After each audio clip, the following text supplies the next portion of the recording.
Shalom, bertemu lagi dalam renungan hari ini. Puji Tuhan ya, hari baru, berkat baru, penyertaan Tuhan Yesus yang selalu ada di dalam hidup kita. Puji Tuhan, dan kiranya kita semakin berakar kuat di dalam Tuhan. Kita semakin menyadari apa tujuan dan kehendak Tuhan dalam hidup kita. Amin ya. Kita semakin mengerti isi hati Tuhan. Semuanya terangkum di dalam Alkitab ini. Melakukan semua kehendak Tuhan adalah satu-satunya cara mencintai Tuhan Yesus. Apabila kita berkata kita mencintai Tuhan Yesus, tapi tindakan kita, apa yang kita lakukan itu berseberangan dengan kehendak Tuhan yang tertulis di kitab ini, coba cek hati kita. Apakah benar kita mencintai Tuhan Yesus dengan tulus, dengan benar? Amin. Apakah hanya di mulut? Sekali lagi bukan menghakimi, tapi kita sama-sama bercermin ya dengan Alkitab ini. Kita review lagi, kita ingat-ingat lagi tindakan kita selama ini, apakah benar-benar mencerminkan mencintai Tuhan Yesus atau tidak. Kita bisa menipu diri kita sendiri ya, dengan berkata kita mencintai Tuhan, walaupun kelakuan kita tidak menunjukkan itu. Kita menipu diri kita sendiri, tapi Tuhan Yesus tidak bisa ditipu. Amin. Tuhan Yesus tahu sampai kedalaman hati, tapi puji Tuhan, sekali lagi puji Tuhan, Tuhan Yesus adalah Tuhan yang berprofesi sebagai pengacara kita. Ini ya perumpamaan seperti itu. Tuhan Yesus itu juru selamat kita. Selama kita di muka bumi ini, kesempatan kita untuk menjadi seperti apa yang Tuhan mau. Jadi apabila kita merenung-renungkan tindakan kita selama kita hidup, dan kita ternyata temui bahwa tindakan kita itu tidak mencerminkan mencintai Tuhan Yesus dengan benar.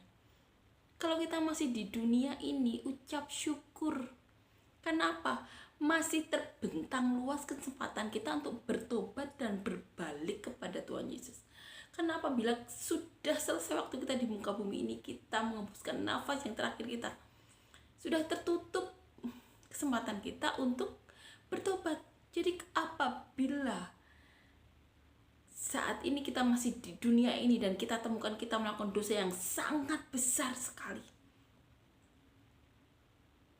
percaya kalau kita bertobat dengan benar, kalau kita benar-benar berbalik kepada Tuhan Yesus, kalau kita benar-benar memohon ampunan kepada Tuhan untuk semua dosa yang pernah kita lakukan di masa lalu, imani, percaya, dosamu yang semerah kirmisi akan dibuat putih seperti salju. Imani itu. Karena apa? Karena Tuhan Yesus katakan di dunia ini tuh tidak ada orang yang tidak berdosa, semuanya berdosa. Makanya Tuhan Yesus datang ke muka bumi ini. Jadi apabila kita bercermin pada Alkitab ini dan ternyata kita temukan banyak dosa, kita ternyata selama di dunia ini menjadi batu sandungan, kita benar-benar menyusahkan orang lain, atau bahkan mengambil nyawa orang lain, menyiksa orang lain.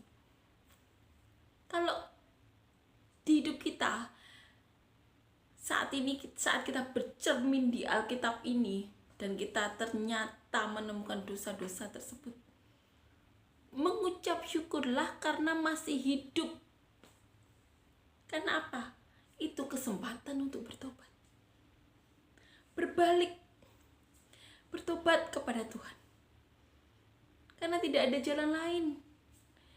Kalau tidak bertobat, tidak berbalik kepada Tuhan Yesus, tidak ada jalan lain, hanya ada satu jalan, yaitu Tuhan Yesus. Dan kita tahu Tuhan Yesus itu benar-benar nyata, masih berbicara sampai sekarang.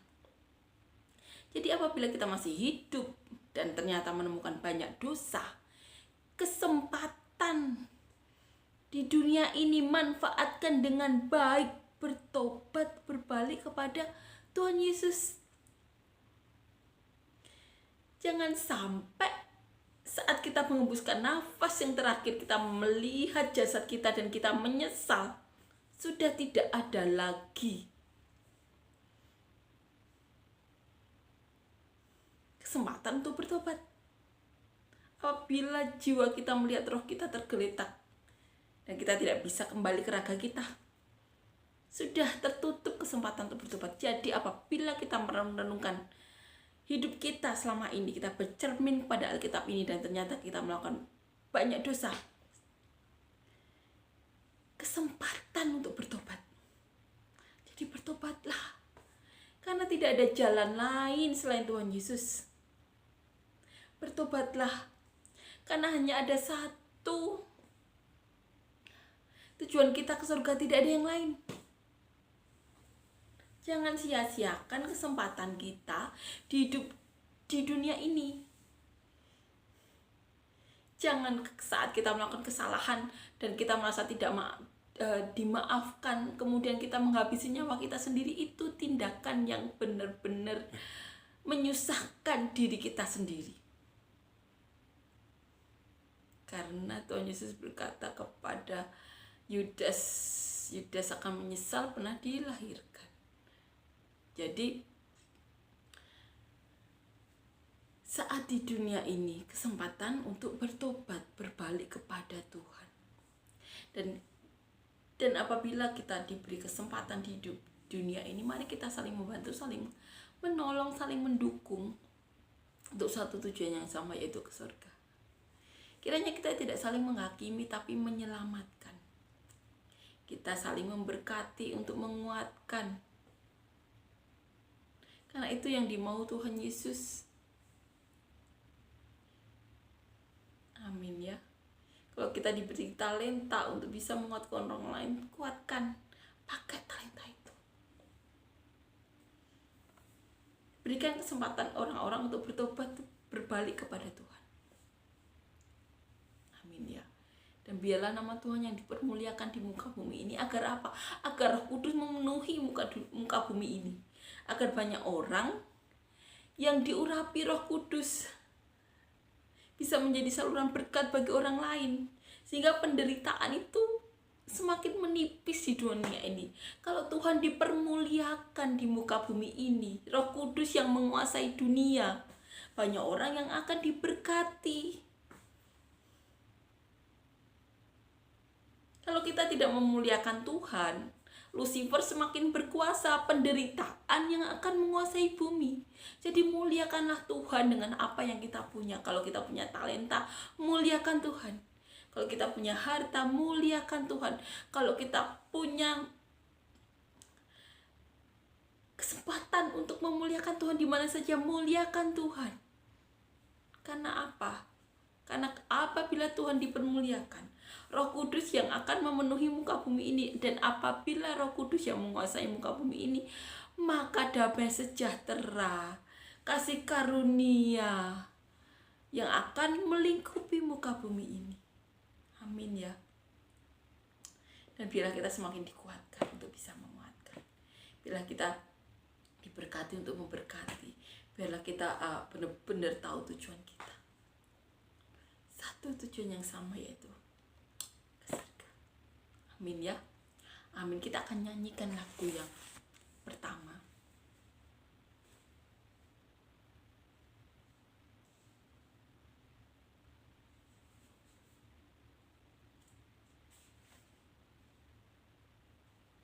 Hanya satu sobatku yang setia, tak pernah dia tinggalkan diriku. Di waktu aku susah, waktuku sendirian, dia selalu menemani hidupku.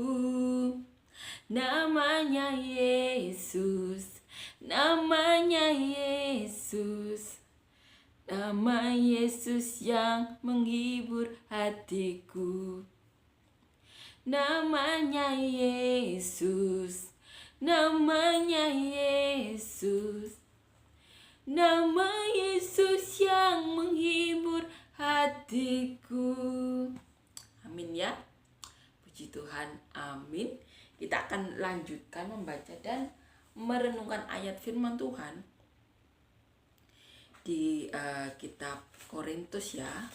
Korintus pasal yang pertama ayat 18 sampai 31, dilanjutkan pasal 2 ayat 1 sampai 5. Judul perikopnya hikmat Allah dan hikmat manusia. Sebab pemberitaan tentang salib memang adalah kebodohan bagi mereka yang akan binasa, tetapi bagi kita yang diselamatkan, pemberitaan itu adalah kekuatan Allah.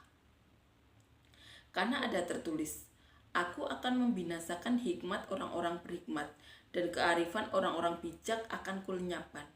Di manakah orang yang berhikmat? Di manakah ahli Taurat? Di manakah pembantah dari dunia ini? Bukankah Allah telah membuat hikmat dunia ini menjadi kebodohan? Oleh karena dunia dalam hikmat Allah tidak mengenal Allah oleh hikmatnya, maka Allah berkenan menyelamatkan mereka yang percaya oleh kebodohan pemberitaan Injil. Orang-orang Yahudi menghendaki tanda dan orang-orang Yunani mencari hikmat. Tetapi kami memberitakan Kristus yang disalibkan. Untuk orang-orang Yahudi suatu batu sandungan, dan untuk orang-orang bukan Yahudi suatu kebodohan. Tetapi untuk mereka yang dipanggil, baik orang Yahudi maupun orang bukan Yahudi, Kristus adalah kekuatan Allah dan hikmat Allah. Sebab yang bodoh dari Allah lebih besar hikmatnya daripada manusia, dan yang lemah dari Allah lebih kuat daripada manusia. Ingat saja, saudara-saudara, bagaimana keadaan kamu ketika kamu dipanggil. Menurut ukuran manusia tidak banyak orang yang bijak, tidak banyak orang yang berpengaruh, tidak banyak orang yang terpandang. Tetapi apa yang bodoh bagi dunia, dipilih Allah untuk memalukan orang-orang yang berhikmat. Dan apa yang lemah bagi dunia, dipilih Allah untuk memalukan apa yang kuat. Dan apa yang tidak terpandang dan yang hina bagi dunia, dipilih Allah. Bahkan apa yang tidak berarti, dipilih Allah untuk meniadakan apa yang berarti, supaya jangan ada seorang manusia pun yang memegahkan diri di hadapan Allah. Tetapi oleh kamu berada dalam Kristus Yesus, yang oleh Allah telah menjadi hikmat bagi kita. Ia membenarkan dan menguduskan dan menebus kita. Karena itu seperti ada tertulis, barang siapa yang bermegah, hendaklah ia bermegah di dalam Tuhan. Demikianlah pula ketika aku datang kepadamu, saudara-saudara, aku tidak datang dengan kata-kata yang indah atau dengan hikmat yang menyampaikan kesaksian Allah kepada kamu. Sebab aku telah memutuskan untuk tidak mengetahui apa-apa di antara kamu selain Yesus Kristus, yaitu Dia yang disalibkan. Aku juga telah datang kepadamu dalam kelemahan dan dengan sangat takut dan gentar. Baik perkataanku maupun pemberitaanku tidak kusampaikan dengan kata-kata hikmat yang meyakinkan, tetapi dengan keyakinan akan kekuatan roh, supaya iman kamu jangan bergantung pada hikmat manusia, tetapi pada kekuatan Allah. Di sini dikatakan yang bodoh bagi dunia, dipilih Allah. Yang tidak berarti bagi dunia, dipilih Allah. Agar tidak ada kesombongan.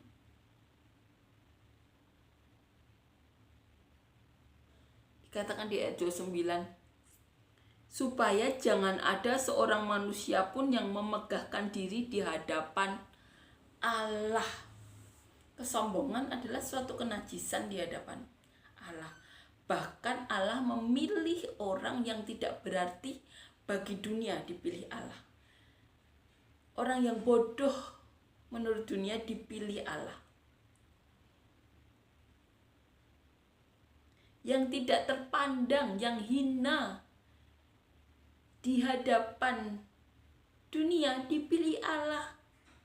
Agar apa? Agar tidak ada yang bermegah di hadapan Allah.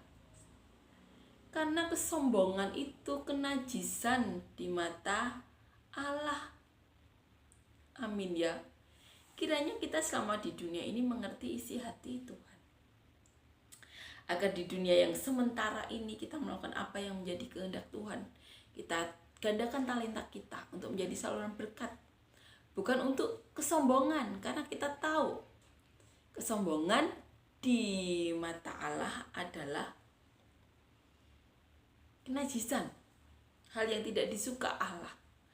Sampai Allah memilih orang yang menurut dunia hina, tidak terpandang, yang menurut dunia bodoh, dipilih Allah agar apa? Manusia tidak bermegah, agar dunia tahu bahwa hikmat di dalam manusia tersebut adalah hikmat dari Allah, bukan karena kepintaran manusia tersebut, agar manusia tidak bermegah di hadapan Allah. Amin ya. Kita akan renungkan dari ayat di awal. Amin. Dikatakan di ayat 18, sebab pemberitaan tentang salib memang adalah kebodohan bagi mereka yang akan binasa. Orang banyak menghina orang Kristen. Orang Kristen kok Tuhan kok disalib, Tuhan kok mati. Bagaimana bisa Tuhan kok mati? Tuhan kok jadi manusia? Itu kebodohan menurut dunia. Dikatakan di sini kebodohan bagi yang akan binasa. Tetapi bagi kita yang diselamatkan, pemberitaan itu adalah kekuatan Allah. Jadi saat kita memberitakan Kristus, apabila mereka menggunakan logika, Tuhan kok jadi manusia, Tuhan kok disalib, tetapi Tuhan kita itu masih berbicara. Tuhan kita itu benar-benar menemui orang-orang. Yang kita tahu, yang sering kesaksian adalah yang sering kita dengar. Salah satunya pendeta almarhum Yesaya Pariaji. Beliau ditemui langsung. Beliau saat bersaksi melihat langit penuh dengan malaikat. Pemberitaan salib itu kebodohan bagi orang yang akan binasa. Tetapi bagi kita yang diselamatkan adalah kekuatan Allah. Salib itu adalah kekuatan dari Allah. Makanya kita beritakan orang-orang yang menganggap kebodohan itu, kita beritahu agar apa? Mereka juga selamat. Karena Tuhan kita sudah tidak bisa disangkal lagi, masih berbicara sampai sekarang. Amin ya. Satu jiwa itu sangat berharga. Jadi apabila kita ada kesempatan untuk memberitakan firman, untuk bersaksi, saksikan. Kita lakukan bagian kita, bersaksi, berfirman. Selebihnya biar Roh Kudus yang mengetuk hati mereka. Dan kita berharap lagi malah Roh Kudus itu berbicara langsung kepada mereka secara audible, bahkan bisa dilihat langsung.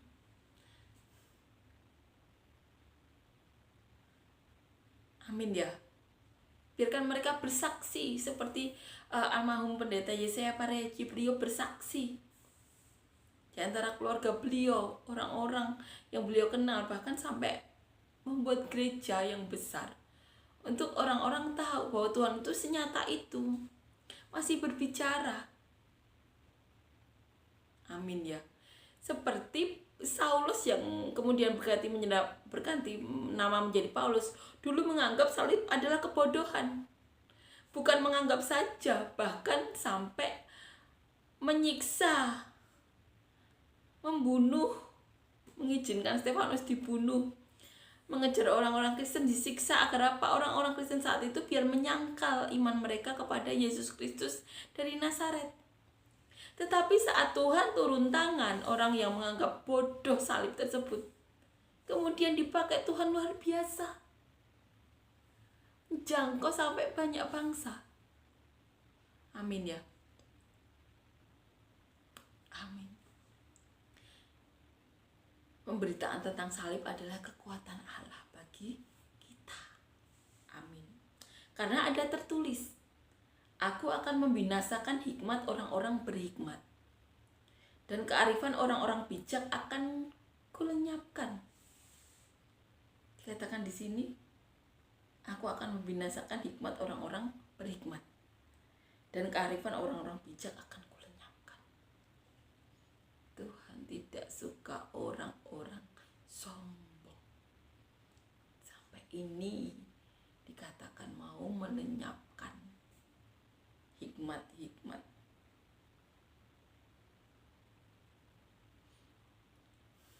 Yang tidak dari Tuhan tentunya. Dikatakan di ayat 20, di manakah orang yang berhikmat? Di manakah ahli Taurat? Di manakah pembantah dari dunia ini? Bukankah Allah telah membuat hikmat dunia ini menjadi kebodohan? Oleh karena dunia dalam hikmat Allah tidak mengenal Allah oleh hikmatnya, maka Allah berkenan menyelamatkan mereka yang percaya oleh kebodohan pemberitaan Injil. Orang-orang Yahudi menghendaki tanda, dan orang Yunani mencari hikmat, tetapi kami memberitakan Kristus yang disalibkan. Jadi dikatakan di sini orang Yahudi mencari tanda, orang Yunani mencari hikmat. Tetapi di sini katakan kami memberitakan Kristus yang disalibkan. Untuk orang-orang Yahudi dikatakan suatu batu sandungan, karena saat itu mereka tidak percaya bahwa Tuhan Yesus adalah Mesias. Mereka mencari-cari kesalahan Tuhan Yesus. Di sini katakan saat itu Tuhan Yesus batu sandungan bagi mereka, karena banyak hal yang saat itu mereka percaya saat Tuhan Yesus datang, di mana Tuhan adalah penggenapan dari hukum Taurat. Mereka tidak mau percaya kepada Tuhan. Kemudian dikatakan lagi, tetapi untuk mereka yang dipanggil,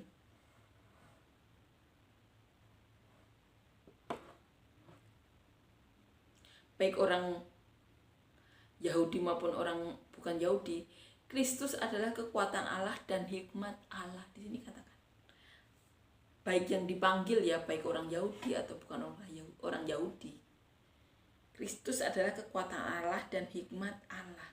Sebab yang bodoh dari Allah lebih besar hikmatnya daripada manusia yang lemah. Dari Allah lebih besar dari Allah, lebih kuat daripada manusia. Jadi yang paling bodoh di mata Allah dibandingkan manusia itu lebih pintar. Dan dikatakan di sini yang paling lemah dari Allah itu lebih kuat daripada manusia yang ada di dunia ini. Itu kata Paulus. Ingat saja saudara-saudara, bagaimana keadaan kamu ketika kamu dipanggil. Menurut ukuran manusia tidak banyak orang yang bijak, tidak banyak orang yang berpengaruh, tidak banyak orang yang terpandang. Tetapi apa yang bodoh bagi dunia dipilih Allah untuk memalukan orang-orang yang berhikmat. Ini katakan bahwa orang-orang yang bodoh itu dipilih Allah untuk apa? Mempermalukan orang-orang yang berhikmat. Mereka pasti bertanya-tanya, ini orang bodoh loh, gak punya lulusan, orangnya dari keluarga biasa saja, tapi kok bisa gitu ya? Orang yang bodoh menurut dunia dipilih Allah itu untuk mempermalukan orang-orang yang berhikmat. Agar apa? Agar tidak ada kesombongan. Allah tidak suka orang-orang sombong sampai memilih orang yang paling bodoh menurut dunia, sampai memilih orang yang paling hina dan tidak terpandang di manusia. Agar apa? Untuk mempermalukan manusia-manusia yang merasa berhikmat. Karena sekali lagi, Allah tidak mau orang-orang bermegah di hadapannya. Lebih jelasnya lagi, Allah tidak mau ada orang-orang sombong di hadapannya. Seperti itu. Ini penting bagi kita untuk bercermin Kalau mau dipakai Tuhan, jangan sombong.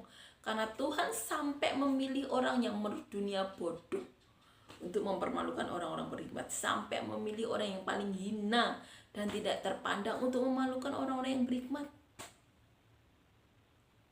agar dunia tahu hikmat itu hanya dari Allah.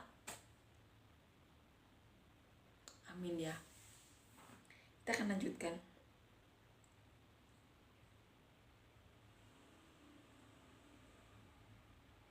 Dan apa yang tidak terpandang dan yang hina bagi dunia dipilih Allah. Bahkan apa yang tidak berarti dipilih Allah untuk menyediakan apa yang berarti. Yang tidak berarti bagi dunia itu dipilih Allah untuk meniadakan yang berarti itu. Ada orang-orang yang merasa berarti selama di dunia. Kemudian Allah memilih orang yang menurut dunia tak berarti atau tak berguna. Untuk apa? Meniadakan orang-orang yang merasa berarti. Sekali lagi, Tuhan tidak mau ada kesombongan. Amin ya. Ini kita sebagai pengingat, kita saling mengingatkan. Bukan untuk menghakimi, tapi mengingatkan. Agar saat kita dipakai Tuhan, kita bisa benar-benar mempermuliakan Tuhan. Agar dunia tahu bahwa kita dipilih itu bukan karena kita pintar, bukan karena kita berhikmat, tapi karena kita mengandalkan kekuatan Allah. Amin ya. Amin. Allah tidak suka orang bermegah di hadapannya, sampai memilih orang yang menurut dunia hina, tidak terpandang, tidak berarti, menurut dunia bodoh. Amin ya. Mari kita saling mengingatkan. Karena selama kita di dunia, semua orang punya potensi untuk melakukan kesombongan. Tapi kita punya tugas untuk saling mengingatkan agar tidak ada kesombongan. Karena Allah tidak suka orang bermegah di hadapannya. Amin ya. Supaya jangan ada seorang manusia pun yang memegahkan diri di hadapan Allah, ayat 29 ya. Tetapi di ayat 30, oleh Dia kamu berada dalam Kristus Yesus, yang oleh Allah telah menjadi hikmat bagi kita. Ia membenarkan dan menguduskan dan menebus kita. Ini dikatakan, oleh karena Dia kamu berada dalam Kristus Yesus. Jadi kita berada dalam Kristus Yesus, yang oleh Allah telah menjadi hikmat bagi kita. Ia membenarkan dan menguduskan dan menebus kita. Amin ya. Ia membenarkan, menguduskan dan menebus kita. Karena itu seperti ada tertulis, barang siapa yang bermegah, hendaklah ia bermegah di hadapan Tuhan. Demikianlah pula ketika aku datang kepadamu, saudara-saudara. Aku tidak datang dengan kata-kata yang indah atau dengan hikmat untuk menyampaikan kesaksian Allah kepada kamu. Jadi Paulus mengatakan, saat melakukan kesaksian kepada jemaat di Korintus, Paulus itu tidak berpura-pura agar kelihatan berwibawa atau gimana ya. Dikatakan di sini, ketika aku datang kepadamu saudara-saudara, aku tidak datang dengan kata-kata yang indah. Jadi Paulus itu tidak menyiapkan pidatonya dengan kata-kata yang indah atau dengan hikmat untuk menyampaikan kesaksian.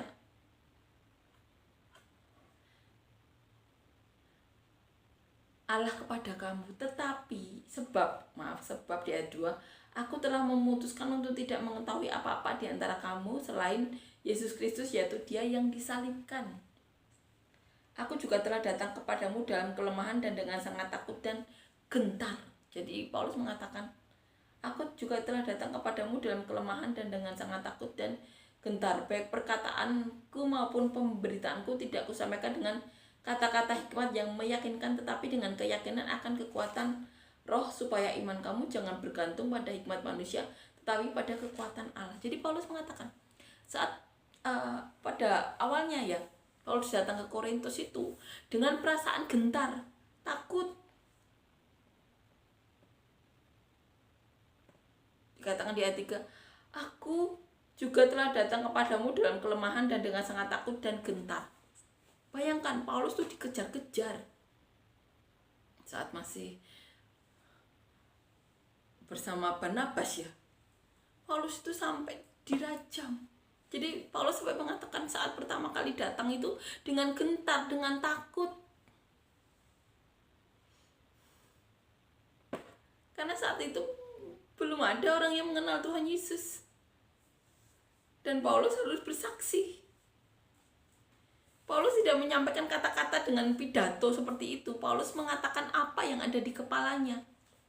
Dengan tanpa persiapan. Dengan perasaan takut dan gentar tersebut, Paulus berkhotbah. Paulus bersaksi.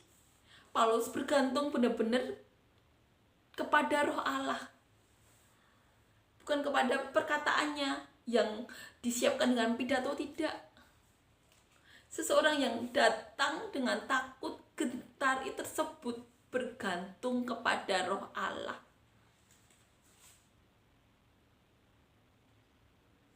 Ini yang dikatakan Paulus. Baik perkataanku maupun pemberitaanku tidak kusampaikan dengan kata-kata hikmat yang meyakinkan, tetapi dengan keyakinan akan kekuatan Roh. Jadi saat Paulus bersaksi itu, Paulus cuma bergantung pada keyakinannya kepada kekuatan Roh. Roh Allah yang akan nolong. Aku bersaksi. Datang itu dengan gentar, dengan takut. Datang ke negeri orang. Bersaksi. Habis dikejar-kejar, habis dirajam. Paulus berkata-kata dengan kata-kata yang tidak meyakinkan. Tapi Paulus benar-benar bergantung kepada Roh. Bukan kepada hikmat manusia. Dikatakan di sini, tetapi pada kekuatan Allah. Jadi saat Paulus bersaksi tersebut, Paulus benar-benar berserah kepada Tuhan. Paulus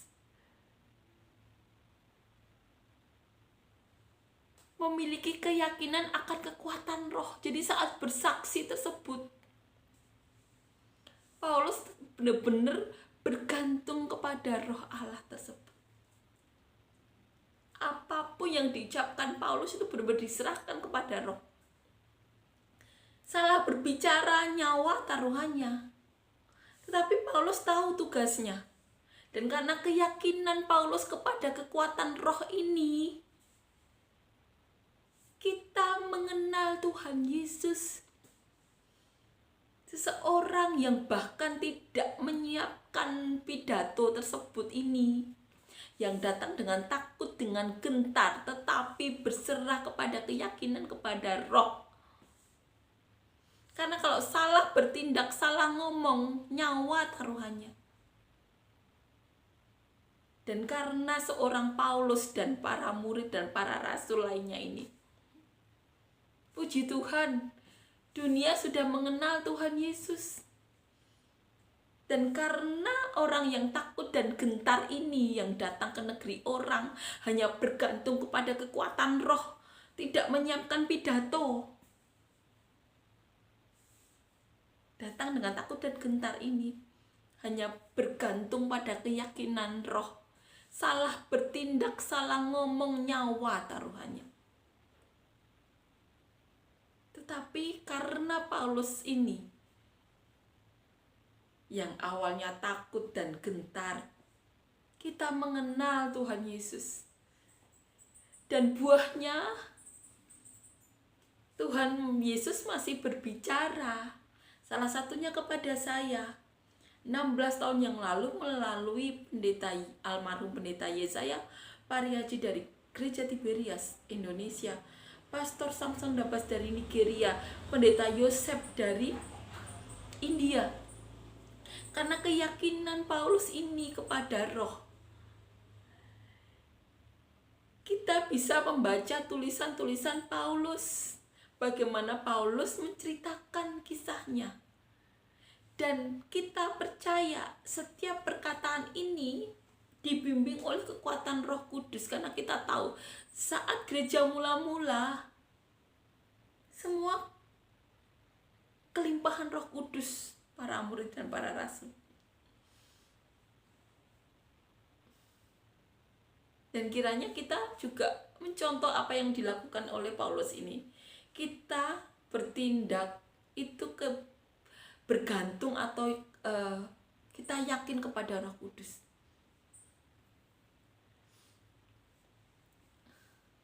Saat kita bersaksi atau berfirman, kita serahkan itu kepada Roh Kudus.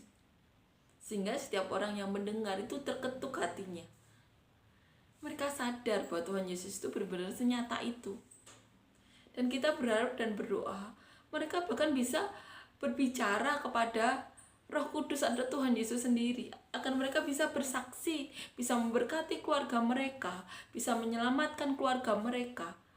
Mereka dan keluarga mereka, orang-orang sekitar mereka, siapapun yang mereka temui juga bisa ke surga bersama-sama dengan kita nantinya.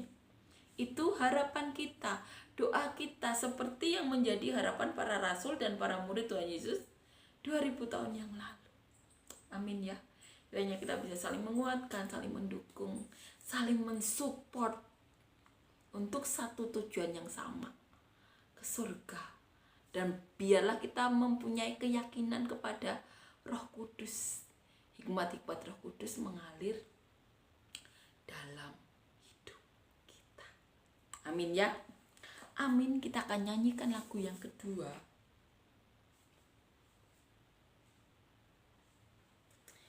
Hari ini adalah lembaran baru bagiku.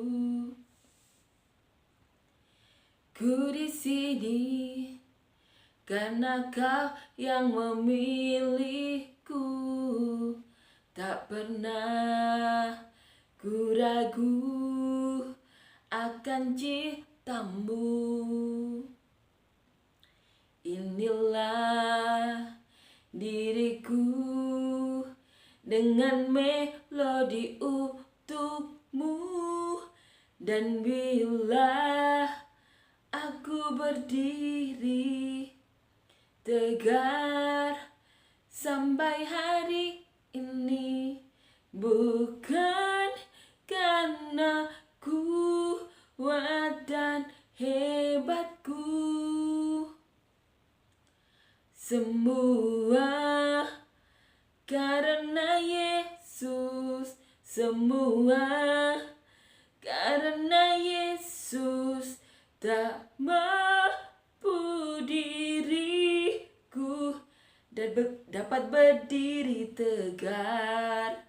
Terima kasih Yesus. Puji Tuhan, terima kasih Yesus untuk kebaikan-Mu, kasih karunia-Mu, penyertaan-Mu. Terima kasih Yesus. Kami berdoa Tuhan, kiranya Kau selalu menyertai kami, melingkupi kami, memberkati kami. Dan biarlah nama-Mu saja yang dipermuliakan dalam hidup kami. Kami berdoa untuk siapapun dari kami yang sakit, Kau berikan mujizat, kesembuhan daripada-Mu. Apapun di tubuh kami yang bukan daripada-Mu, Kau cabut. Kami juga berdoa Tuhan untuk kami semuanya membutuhkan pekerjaan dan usaha daripada-Mu. Berikan kami pekerjaan usaha yang benar-benar daripada-Mu, yang dapat membawa kami dan keluarga kami, orang-orang yang sekitar kami, bahkan sampai ke penjuru bumi Tuhan, untuk lebih dekat lagi kehadiran-Mu, untuk benar-benar di mana pekerjaan dan usaha kami ini benar-benar Kau berkati Tuhan, sehingga kami semuanya bisa menjadi saluran berkat-Mu. Kami berdoa untuk siapapun dari kami yang membutuhkan pasangan hidup, beri kami semua pasangan hidup yang daripada-Mu, yang takut Engkau, yang cinta Engkau, yang dapat membawa kami dan keluarga kami lebih dekat lagi kepada-Mu. Kami juga berdoa Tuhan untuk siapapun dari kami Tuhan yang saat ini mengalami masalah, beban berat, pergumulan hidup, problema hidup, hal-hal yang membelenggu hidup mereka. Kau berikan kelepasan, kelegaan yang daripada-Mu, jalan keluar, terobosan, solusi-solusi daripada-Mu, hujan berkat, mujizat, penyelesaian masalah daripada-Mu. Dan bila nama-Mu yang dipermuliakan dalam hidup kami semuanya. Terima kasih Yesus, Kau bernyata, benar-benar ada dalam nama Tuhan Yesus. Amin.